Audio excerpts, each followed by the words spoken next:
Please welcome Baltimore's finest, Calvin Ford. Calvin, how are you, my friend?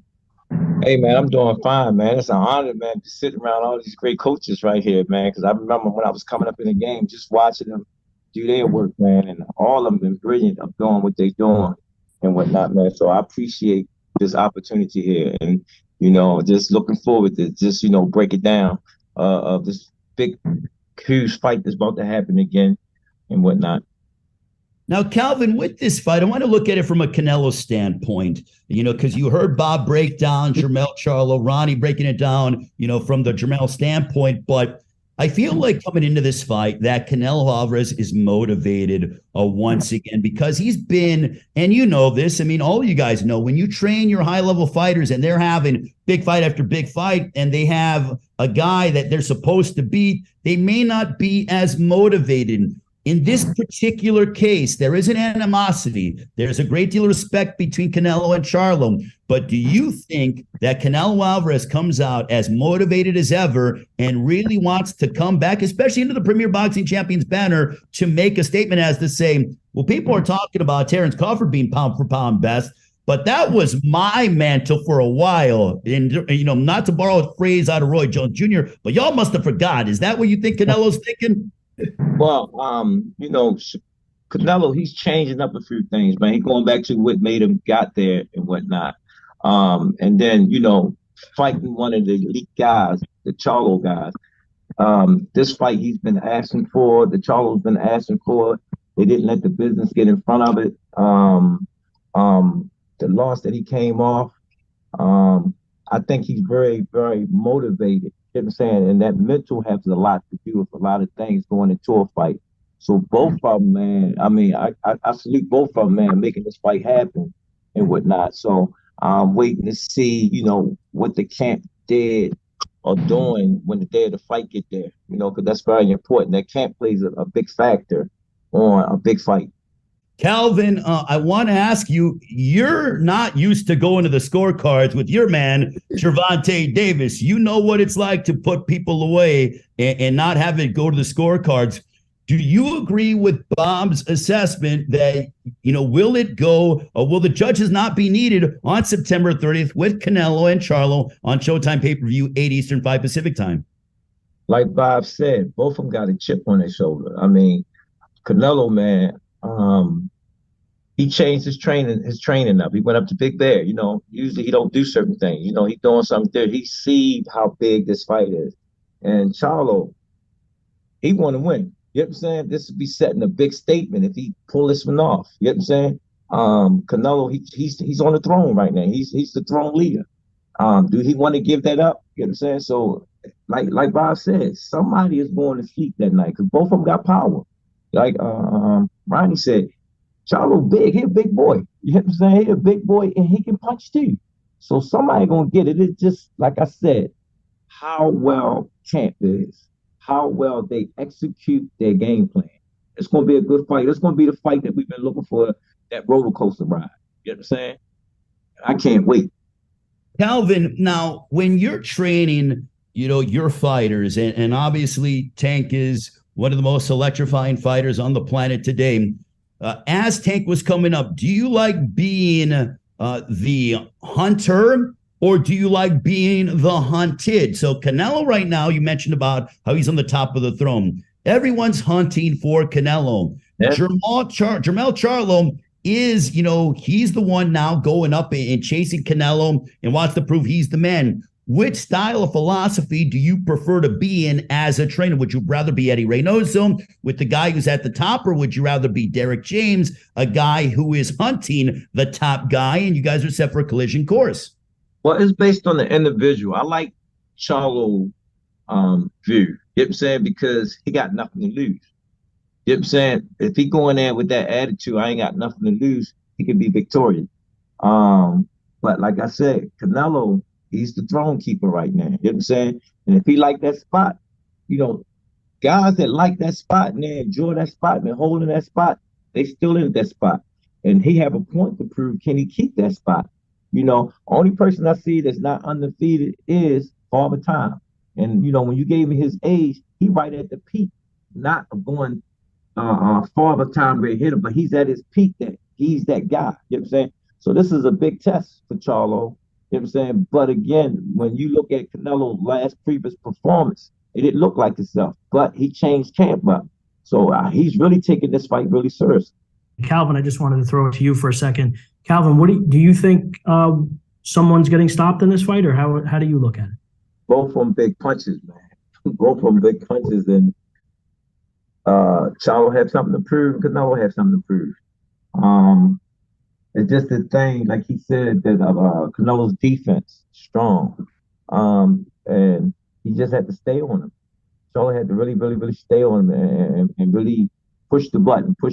You know, somebody got to take a chance, and that's the way we're going to see the knockout. So again, if both of them fighters go out there and execute, we're going to see a great night that night. We're going to get on that roller coaster that we're looking for. Great. Thanks for that, Keith.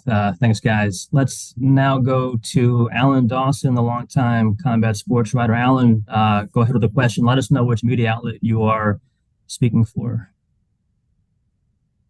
Fight Hype and ProBox TV. I want to thank all the coaches for joining. Really great to get all your insights.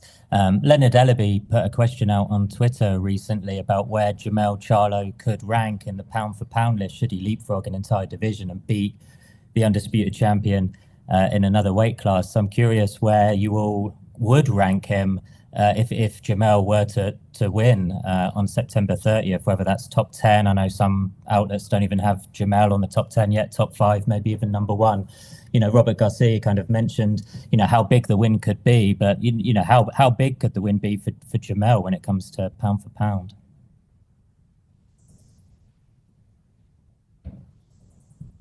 Who's that question for, Alan? Maybe all of the coaches, but maybe Robert to start with, because he I'll started start the conversation earlier. Okay, I'll start. You know what? I think the win would be so big that I'll put him right behind Terence Crawford. I still think Terence Crawford will be number 1, but I would put him right behind him, number 2. Yeah, good call. I'm second that too. I'm second that. Reason why, and this is the thing that get me with the rankings. If somebody do something that somebody ain't done, and it's a significant win, and the public going forward, and it's pushing boxing forward, he should be there. I mean, you look at the win, Spencer, what's the name had? That was something great that he done. You know, so what Robert just said, I agree with him 100%. It puts him right up there with him. Thanks, Calvin. Ronnie, would you have him number 1? Yes, I don't know if I'll put him number 1. I'll probably be like these guys, and I would say number 2. Because, you know, you got to give Crawford his props right now. Yeah. You know, such a big fight. But, and for guys in their prime, you know, so I would have to say number 2 behind Crawford. Is it a clean sweep, Bob? Do you think number 2 as well? No, for me, I put Charlo. If he wins this, I put him number 1 to be undisputed. Going across, like I said, from 54 to 68. I understand, you know, everybody considers Spence maybe a little bit more in his prime than Canelo, but Spence never did, you know, he hasn't accomplished what Canelo did at that level. So for me, if he goes out there and he beats Canelo with everything that Canelo's accomplished, and in the magnitude of the event, I don't think there's any bigger fish in the sport right now than Canelo. I think he's the king. He's the mantle. He's carrying everything right now. You know, he's the bus driver driving the bus. And so if he goes out there and he wins that fight, definitely to me, Charlo becomes pound for pound number 1, and I have obviously Crawford just a hair underneath. Perfect. Just Thank you. hair. Just a hair. Just a hair. And just so you know, Calvin, I got Gervonta way high on my pound for pound list too. I think he's right in there. I appreciate that. A lot of people don't have that, but for me, I have him there right now, right there too, in that top 2 or 3. I appreciate that. But like I said again, when you look at Crawford, he did some amazing. You got a good point about Canelo with his accolades that he had. You know what I'm saying? But Charlo ain't on the pound for pound. Crawford was already mentioned in that pound for pound. That's why I kept him at number 1, because he did something great You know, we're gonna have to debate that pound for pound list because I don't know what's going on here. Gervonta would be way higher for me than all these other guys because I see him fight. I stopped paying attention. And how Charlo's not on that pound for pound list, I'm befuddled. You know how you undisputed at 154 and you're not the top three. I don't know. We got some guys on pound for pound list. They don't fight but once every 4 years. But I got. Yeah, good argument. All right, thanks, Alan. My next question is for Calvin, mainly because obviously training Gervonta, you're used to training a guy fighting bigger opponents. Gervonta, of course, has the one punch power, and that is the great equalizer. Do you think Jermell Charlo at 168 needs to have that ability or come close to having that one punch power to be able to win this fight, Calvin?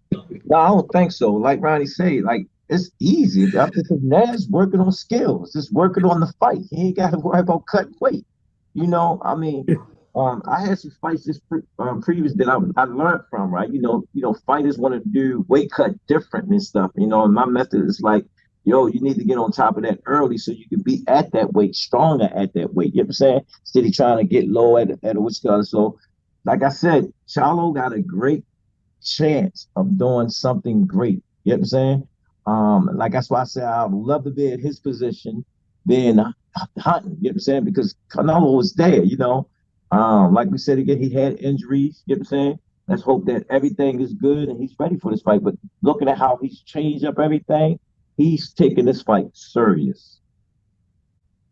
And my second question then is for Calvin. Calvin, if you look at Charlo's resume there in terms of his victories, if you're Canelo, looking at that, is there any particular fights that you would have been impressed with in terms of Charlo that would make you stand up and take notice there of recent Charlo successes that you might hone in on and say, yeah, that was a good opponent that he put away?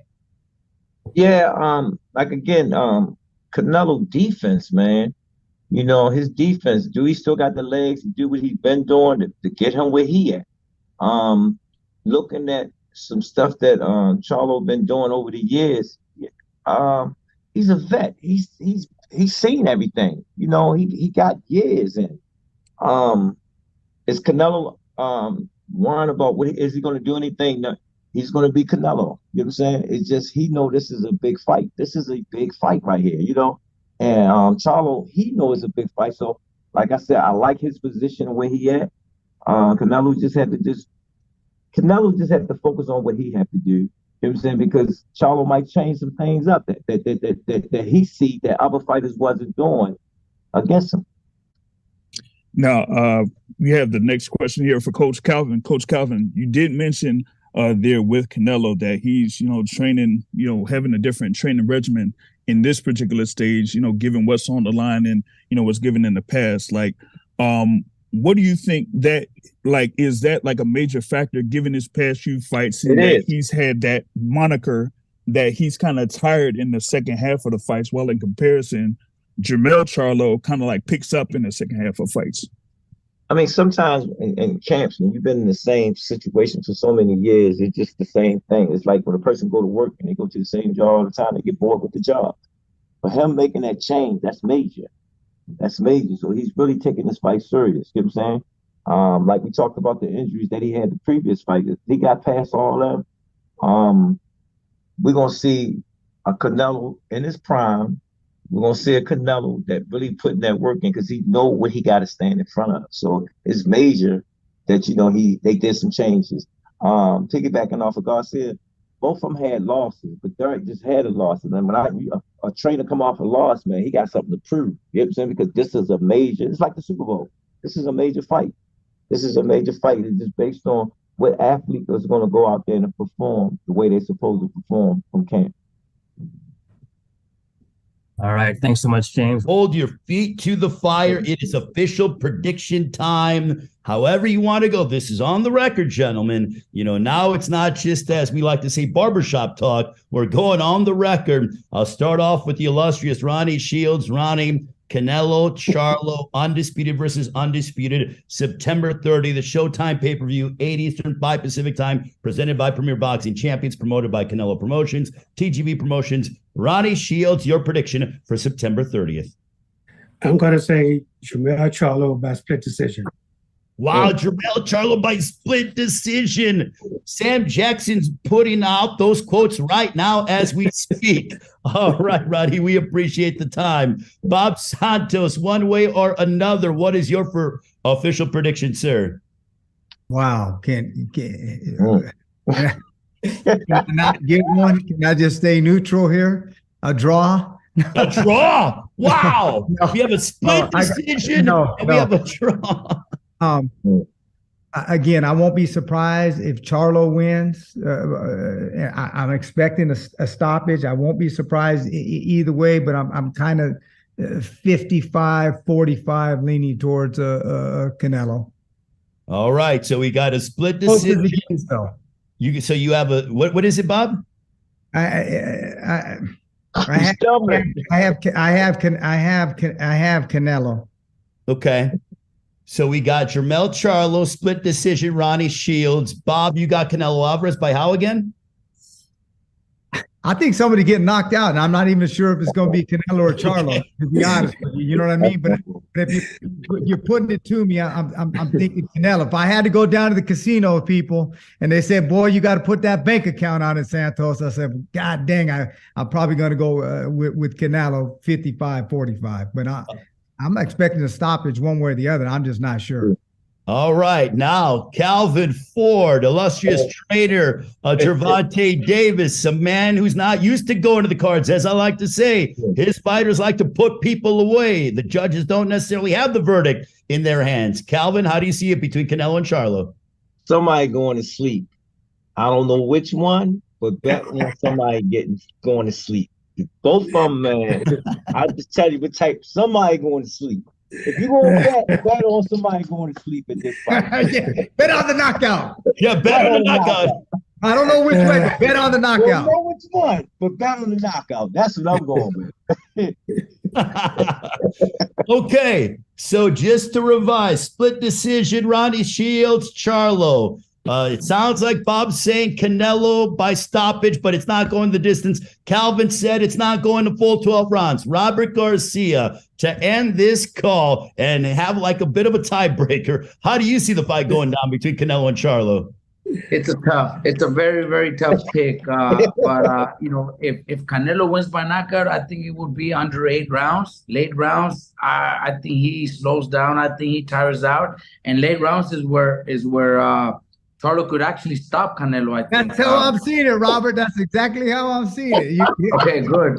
I think if it's a late stoppage, it would be in favor of Charlo. But Canelo's got great power also. Canelo could knock him out cold. But man, if it goes the distance, I'd say Canelo by decision. If it goes the distance, you're saying Canelo by decision? Yes, close fight, very close fight. All right. Well, gentlemen, Ronnie Shields, Bob Santos, Calvin Ford, Robert Garcia, thank you for educating us on the sport of boxing.